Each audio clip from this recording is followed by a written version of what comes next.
வணக்கம் அன்பு மக்களே. இந்த பதிவில் நாம் பார்க்க இருப்பது விருச்சிக ராசியில் புதன் பின்னடைவாகிறார். இதனால் உலகம் முழுவதும் கொந்தளிப்பு ஏற்படும். இது சார்ந்து பொதுப்பலனை பற்றி நாம் பார்ப்போம். இந்த பதிவை பார்க்கும் கேட்கும் அன்புகள் யாவரும் லைக் செய்து சப்ஸ்கிரைப் செய்து பகிர்வது நல்லது. இந்த வலைப்பதிவில் 2024 ஆண்டு நவம்பர் 26 நடைபெற உள்ள விருச்சிக ராசியில் புதன் பகவான் வக்ரமாகும் நேரத்தில் தேசம் மற்றும் உலக நிகழ்வுகளை எவ்வாறு பாதிக்கும் என்ற பொதுப்பலன் பற்றி இப்பதிவில் நாம் விரிவாக பார்ப்போம். புதன் பின்னடைவு உலகத்தில் குழப்பம் மற்றும் குழப்பத்தை ஏற்படுத்துவதாக அறியப்படுகிறது. இதனால் மக்களுக்குள், அதாவது அரசியல் தலைவர்களுக்குள் தவறான புரிதல்கள், தொழில்நுட்ப சிக்கல்கள் மற்றும் பயண விபத்துகளுக்கு அடிக்கடி பொறுப்பாக இருக்கிறார். மேலும் புதன் அவர் தன் சுற்றுப்பாதையில் பின்னோக்கி நகர்வது போல் தோன்றும். புதன் பிற்போக்கு என்பது சோதிடத்தில் மாற்றம் மற்றும் இடையூறுகளுடன் இணைக்கப்படுகிறது. இது புதன் வானில் பின்னோக்கி நகர்வது போல் தெரிகிறது. இது தொழில்நுட்பம், பயணம், தகவல் தொடர்பு மற்றும் ஒவ்வொருவரின் வாழ்க்கையின் பிற அம்சங்களில் தாக்கத்தை ஏற்படுத்துவதாக கருதப்படுகிறது.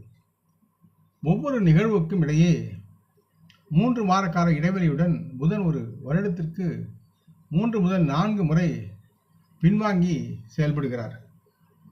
இதனால் பேசுதல், கேட்டல், கற்றல், படித்தல், திருத்துதல், ஆராய்ச்சி செய்தல், பேச்சுவார்த்தை நடத்துதல், விற்பனை செய்தல் மற்றும் வாங்குதல் உட்பட அனைத்து வகையான தொடர்புகளும் புதனால் ஆடப்படுகின்றன. இந்த நேரத்தில் புதன் அனைத்து அதிகாரப்பூர்வ ஒப்பந்தங்கள் மற்றும் கருத்து பரிமாற்றங்கள், அத்துடன் கால ஆவணங்கள் அல்லது புத்தக கையெழுத்து பிரதிகள், ஒப்பந்தங்கள், குத்தகை உயில்கள் மற்றும் பல போன்ற குறிப்பிடத்தக்க செயல்பாடுகளுக்கு பொறுப்பாக இருக்கிறார். நவம்பர் 26, 2024 அன்று புதன் பகவான் இரவு 7:39 நேரத்திற்கு பின்னோக்கி மாறி தனது பயணத்தை தொடர்கிறார். இதில் தேசிய மற்றும் உலகளாவிய நிகழ்வுகளின் விளைவுகளை பற்றி விவாதிப்பதற்கு முன் விருச்சிக ராசியில் உள்ள புதனின் குணநலன்களின் கவனம் சற்று பார்ப்போம். விருச்சிக ராசியின் மூலம் புதன் பின்வாங்கும் போது நெருக்கம் மற்றும் நேர்மை ஆகியவை பிரச்சனைகளாகும். நாம் மறைக்க முயற்சிக்கும் ரகசியங்களையும் பொய்களையும் தன்னை அறியாமலே வெளிக்கொண்டு வந்துடுவார். அல்லது கடந்த கால ஏமாற்று அல்லது துரோகத்தால் விளைந்த விளைவுகளை இப்பொழுது உலகமும் தேசமும் நாமும் சந்திக்கின்றீர்கள். எந்த ஒரு புதன் பின்னடைவில் முக்கிய நன்மைகள் ஒன்று என்பது இது நமக்கு திருத்தம் செய்யவும் மக்களுடன் மீண்டும் தொடர்பு கொள்ளவும், முதல் முறையாக நாம் கற்றுக்கொள்ளாத விஷயங்களை கற்றுக்கொள்ளவும் மற்றொரு வாய்ப்பை அவர் வழங்குகிறார். இருப்பினும் ஆழ்ந்த இருண்ட விருச்சிக ராசியில் இதை செய்ய ஆபத்தானதாக தோன்றும். காரணம், சூழ்நிலைகளில் நாம் அமைதியை கடைபிடிக்க வேண்டிய சூழல் இருக்கிறது. யோசனைகளும் யதார்த்தமும் இரண்டும் வெவ்வேறு விஷயங்கள் என்பதை உணர வேண்டிய தருணம் இது. நாம் பார்க்கும் மற்றும் கேட்பவற்றிலிருந்து பெறப்பட்ட உண்மைகள் யாது மற்றும் அனுமானங்களுடைய கேள்விகளுக்கு தகுந்தவாறு நாம் அவற்றை சீர்தூக்கி பார்த்து எடை போட்டு செயல்படுவது முக்கிய அம்சமாக இருக்கிறது.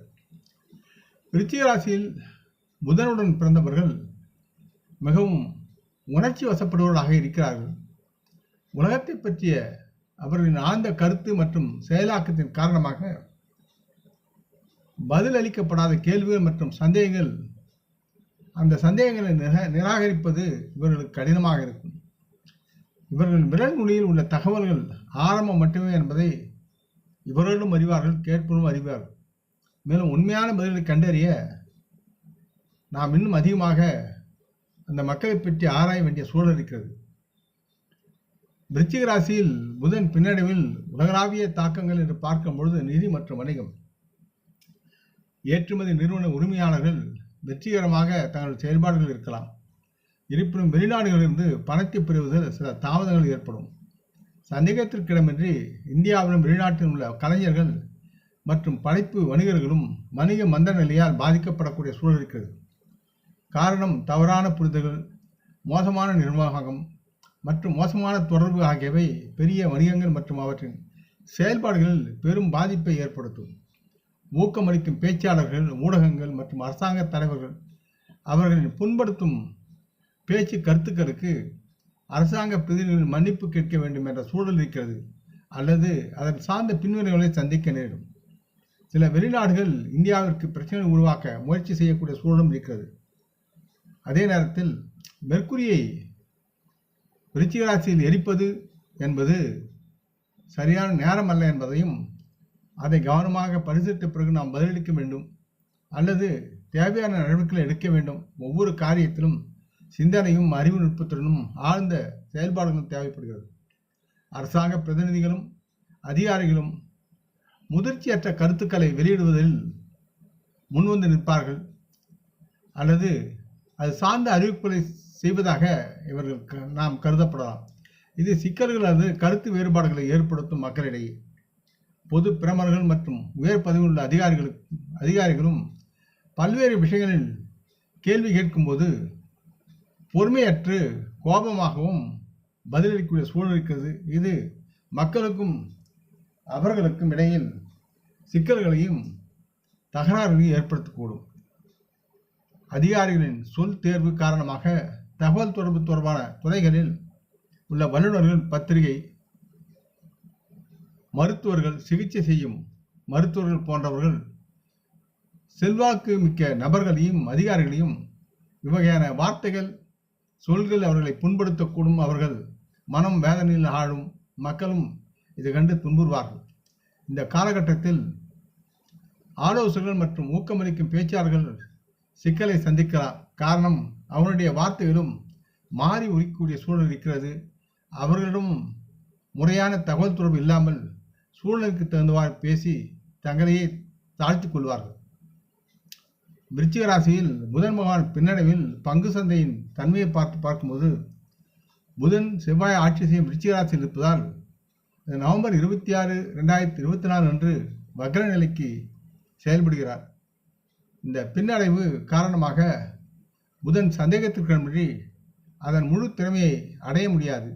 இதனால் பங்கு சந்தையில் ஏற்படுத்தும் விளைவுகளை சற்று சீர்தூக்கி கவனிக்க வேண்டும். ரசாயன தொழில், பொதுத்துறை, சிமெண்ட், மின்சாரம், மருந்துகள் அனைத்தும் செழிக்கும். மின்சார பொருட்கள், மின்சாரம், தேநீர் மற்றும் காஃபி, சிமெண்ட், வைரங்கள், ரசாயனங்கள் மற்றும் கனரக பொறியியல் ஆகியவை செழிக்கும் தொழிலில் அடங்கும். குறிப்பிட்ட தொழில்கள் மந்த நிலைக்கு கூட பாதிக்கப்படலாம். குறிப்பாக தகவல் தொழில்நுட்ப துறையில் உள்ளவர்கள் அதிகமாக பாதிப்பார்கள். சோதிட பரிகாரங்கள் மற்றும் சேவைகளுக்கு அதுவும் பாதிக்கக்கூடிய சூழல் இருக்கிறது. அவருடைய வாக்கும் சில நேரங்களில் பொய்யாகக்கூடிய தன்மை இருக்கிறது. ஆகவே புதன் கிரகத்தை வலுப்படுத்த 26ஆம் தேதிக்கு பிறகு ஒவ்வொருவரும் தங்களுடன் பச்சை நிறம் உடைய ஆடைகளை, கைக்குட்டை போன்றவற்றை வைத்துக் கொள்வது நல்லதாக இருக்கும். பூமாதேவி வணங்குவது மிகவும் நன்று. தங்கள் தேகத்தில் வெள்ளியாலான நகை உடலில் சேர்ப்பது அவசியமாகும். புதன்கிழமைகளில் விநாயகரை வணங்கி அவர் முன் நல்ல தொழில்நுட்பம் சார்ந்து பெற வேண்டி தோப்புக்கரணம் போடுவது மிகுந்த மரியாதைக்குரியது, வரவேற்கக்கூடியது. இந்த பதிவை கேட்டு லைக் செய்து சப்ஸ்கிரைப் செய்து பகிரும் அன்பர்கள் யாவரும் வளமுடன் நலமாக தேக திடகாத்திராயில் ஆரோக்கியத்துடன் சகல விதமான தனதானிய ஆபரண ஐஸ்வர்யம் பெற்று சர்வ காரிய ஜெயத்துடன் வாழ்வாங்க வாழ வேண்டும் என்று இறைவன் பாதம் பணிகின்றேன். நம் குடும்ப மூத்தோரை வணங்குவோம். வணக்கம், நன்றி.